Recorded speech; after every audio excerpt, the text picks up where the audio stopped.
On y va pour ce projet To-Do List, vous allez voir. Donc on va découvrir à la fois comment gérer des formulaires et puis comment les utiliser directement avec ce projet pratique. Vous allez voir que ça va nous prendre un petit peu de temps quand même parce qu'on va passer sur pas mal de choses.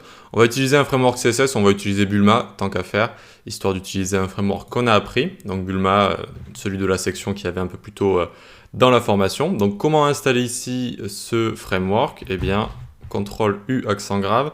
Alors là, j'ai le live server qui est là. Je peux faire un petit plus ici. Je clique New Terminal et je vais faire npm install Bulma, tout simplement. npm install Bulma, tac.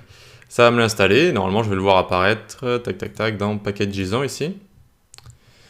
Alors, dependencies, ça devrait apparaître par ici normalement. Là, c'est en train de charger. Ça va peut-être prendre un petit peu plus de temps. Voilà, donc là, c'est terminé. Regardez ce qui est apparu. Bulma, juste ici, génial. Donc, qu'est-ce que ça veut dire? Ça veut dire que maintenant, dans notre dossier, notre module, eh bien, il y a Bulma ici, tout simplement. Et donc, on va pouvoir l'utiliser. Comment on fait pour importer Bulma dans une application avec React et donc pouvoir l'utiliser? Et on va venir dans le composant route, c'est-à-dire app.js. Alors oui, au fait, ici, j'ai enlevé tout le code qu'on avait fait précédemment, d'accord? Donc dans le app.js, j'ai juste laissé une div. Et puis voilà, c'est tout ce que j'ai laissé. Un return, une div, et puis voilà, tout simplement. Ici, content, j'avais pensé qu'on pouvait l'enlever, parce que c'était juste pour vous montrer un exemple avec les props, etc. Donc là, on peut l'enlever. On va utiliser plutôt voilà, le dossier composant qu'on a juste ici. Et voilà. Donc ici, comment utiliser Bulma? Eh bien, on va venir là, et on va faire import, et on va importer son CSS. Mais ça vient d'où? Ça vient de node module, donc 2./. On sort de notre dossier, on va dans le dossier node module. Ensuite, on va dans le dossier Bulma. Ensuite, on va dans le dossier CSS de Bulma. Et ensuite, on va dans le dossier Bulma. Dans le fichier bulma.min.css. C'est la version minifiée du CSS de Bulma. Et en fait, c'est là où il y a toutes les classes. C'est là où il y a toutes les classes. Donc ici, si je mets un H1, donc là, par exemple, on peut lui mettre is size 1. Tac, is size 1 et has text danger, comme ça. Et on voit que ça fonctionne. On a réussi à implémenter les classes de Bulma directement. Et donc, on peut l'utiliser ici. On peut utiliser tout Bulma directement ici. OK? Alors, très bien. Maintenant, on va voir ce qu'il faut créer ici. On va aller dans Composants et on va se créer un dossier card. Et dans card, on va se créer juste card.js. Pas de CSS vu qu'on va s'en occuper avec les classes ici, les classes de Bulma. Donc, le footer, ici, on peut l'enlever. On ne va pas en mettre. Par contre, on va s'occuper du header directement. Hop, hop, hop. Alors ici, regardez ce que je vais faire. Ça va être très intéressant. Je fais RFC. Et là, je peux appuyer sur Tab ou Entrée. Et hop, ça me crée directement un composant avec l'export default qui n'est pas en bas, mais qui est juste ici. Ça fait exactement la même chose. OK? Comment j'ai fait ça? Eh bien, c'est avec une... D'ailleurs, je l'avais écrit ici. Tac, pour m'en souvenir, c'est... tac, tac, tac. Vous tapez React, et donc c'est ES7, React Redux, GraphQL, etc., etc. C'est vraiment une extension géniale avec ces petits raccourcis comme ça. Et ça vous permet d'écrire très facilement des composants au lieu d'à chaque fois répéter import React, etc., etc. Donc juste vous l'installez. OK, une fois que c'est installé, eh bien, vous allez pouvoir avoir accès à ce genre de raccourci. Alors, hop. Vous avez RFC, tac, ça veut dire React Functional Component. Et hop, vous allez pouvoir l'écrire comme ça. Il y en a d'autres, mais c'est vraiment celui-là que j'utilise le plus. Je vous invite à regarder la liste des autres raccourcis si vous avez envie d'en utiliser d'autres.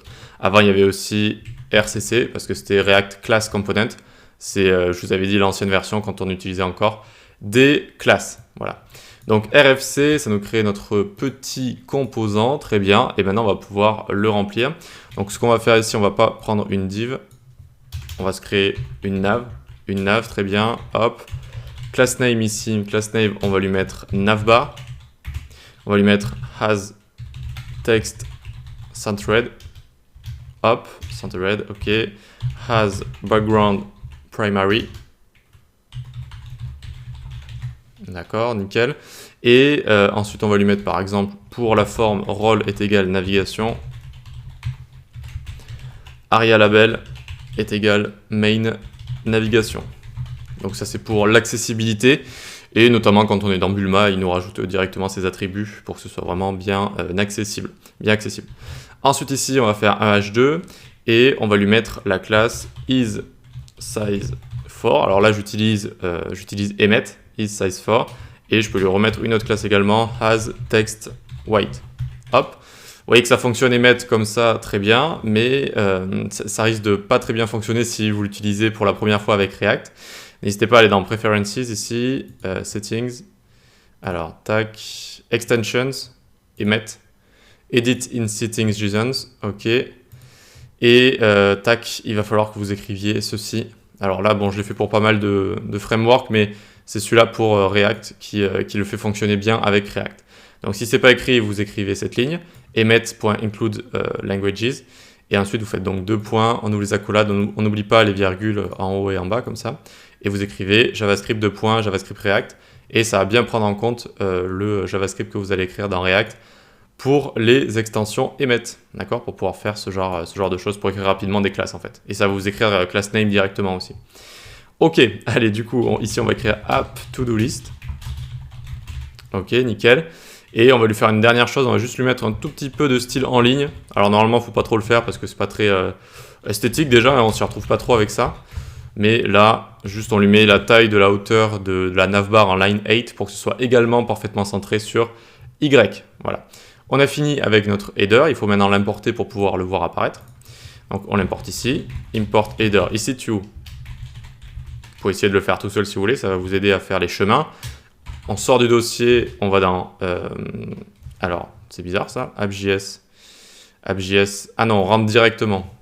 C'est moi, c'est ma faute. On rentre directement dans composant, on va dans header, et on va dans header.js. Ok ? Avant, c'était obligé d'écrire header.js, maintenant, on n'est plus obligé.